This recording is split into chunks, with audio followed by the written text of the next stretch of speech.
And if you can't wait until tomorrow to see some wrestling, I've got some for you right now. Natrona County underneath the spotlight. Think of using that for my studio on my sportscast. But until then, NC dominated Riverton in this one. 9 total pins for NC, including starting off the match with Trayvon and Trevin, the 2 big boys for NC, pinning their opponents within a minute.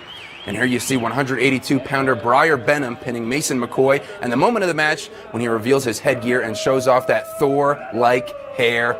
Very beautiful.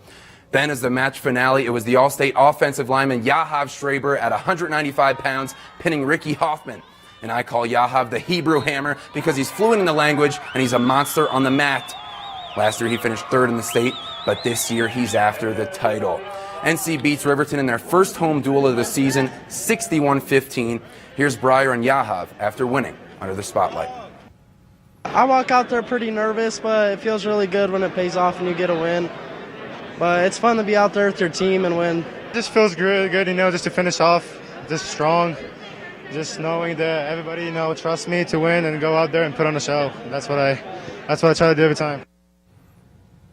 And speaking of putting on a show, just down the road, that's exactly what Kelly Walsh did. The Trojans beat Gering, Nebraska 66-6. And the big story there was freshman Noah Hone beating the number 2 wrestler in Nebraska's 2nd largest classification, Nate Rochelo, by a score of 13-8.